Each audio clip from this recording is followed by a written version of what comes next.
सभी प्यारे छात्रों का एक बार फिर से स्वागत है और प्रश्नावली 3.1 में आगे बढ़ते हुए आज हम इसका तीसरे प्रश्न का तीसरा क्वेश्चन हल करना सीखेंगे। तो इसमें एक बार फिर से मैं आपको बता देता हूं कि हमें a1 b1 c1 और a2 b2 c2 के मान निकालना है और उसके बाद चेक करना है कि दोनों समीकरण संगत हैं या फिर असंगत हैं। तो चलिए फिर शुरुआत करते हैं। सबसे पहले तो जो हमें समीकरण दिए रहते हैं वो हम लिख लेते हैं और आपको ये सवाल बहुत अच्छे से समझना है स्टेप बाय स्टेप, ताकि बिल्कुल भी डाउट ना रहे। तो हमने लिखा दिए गए समीकरण युग्म। अब हम दोनों समीकरणों को लिख लेते हैं, लेकिन यहाँ पे हमें देखना होता है कि हम इनकी तुलना किससे करने जा रहे हैं। देखो, इन दोनों समीकरणों की तुलना हम कर रहे हैं अपने व्यापक समीकरण से, और व्यापक समीकरण के बराबर में क्या होता है? जीरो। देखो आप यहाँ पे बराबर में क्या होता है? जीरो। क्या इनके बराबर में जीरो है? आंसर है नहीं है। तो हमें सबसे पहले इनके बराबर में जीरो करना होगा। अभी ये तुलना के लायक नहीं है। जब तक जो हमें समीकरण दिए गए हैं ना, इनके बराबर जीरो ना हो तब तक ये इनसे हम तुलना नहीं कर सकते। तो हम यहाँ पे लिखेंगे व्यवस्थित करने पर। तो अब यहाँ से बहुत अच्छे से आपको देखते जाना है।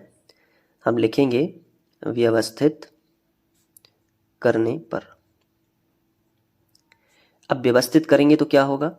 ये जो हमें बराबर में जीरो चाहिए ना, तो ये जो संख्या है इसको वापस खींचते हैं इस तरफ। तो ये अगर ये प्लस की है तो माइनस की हो जाती है, और माइनस की है तो प्लस की।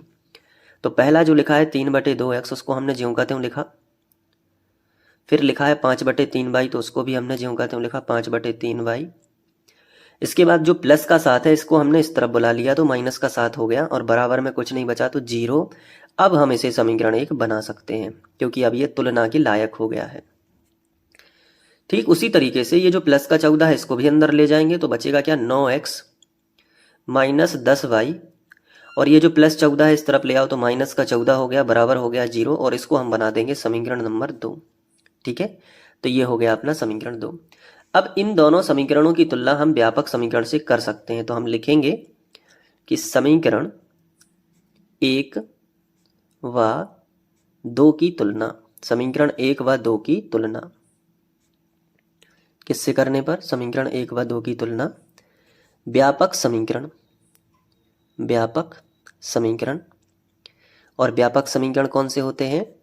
a1x धन b1y धन c1 बराबर 0 तथा a2x, इसको याद कर लेना, मैंने बोला भी है पहले, a2x धन b2y धन c2 बराबर 0 से करने पर। इस तरीके से हमने लिख लिया कि इनकी तुलना करने पर। अब तुलना कर लेते हैं, तो जो a1 है वो कितना होगा? तो जो a1 है पहले समीकरण में जो x के आगे लिखा रहता है वो a1 है। तो a1 कितना है? 3/2। तो यहाँ पे हम लिख लेंगे कि जो a1 है वो है 3/2, कॉमा लगा लेंगे। अब बताओ b1 कितना है? तो b1 क्या कहलाता है? जो y के आगे लिखा हो। ये देखो, ये x के आगे जो लिखा है वो a1 है, जो y के आगे लिखा है वो b1 है, और जो अचर पद है वो c1 है। तो b1 कितना है? 5/3। तो यहाँ पे हम लिख लेंगे 5/3, कॉमा। और c1 कितना है? तो c1 है -7। तो समीकरण 1 में सब बन बन और बन वाले मिलते हैं हमें। अब समीकरण 2 में हमें मिलेंगे 2 2 और 2 वाले। तो हम a2 निकाल देंगे। तो a2 कितना होगा? 9। b2 कितना होगा? b2 होगा -10। और c2 कितना होगा? c2 होगा -14। क्लियर है ना? तो ये हो गया आपके a1 b1 c1 और a2 b2 c2। अब क्या करना है आपको? a1/a2 निकालना है, मतलब a1 और a2 का अनुपात निकालना है। फिर b1 और b2 का अनुपात निकालना है, और अगर ये दोनों बराबर है तो फिर c1 और c2 का भी अनुपात निकालना है। तो सबसे पहले a1/a2 कर लेते हैं। तो a1/a2 आएगा 3/2। a1 का मान कितना है? 3/2, और बटे में कितना है? 9। 9 के बटे कुछ नहीं है, तो हम मन से 1 लगा सकते हैं।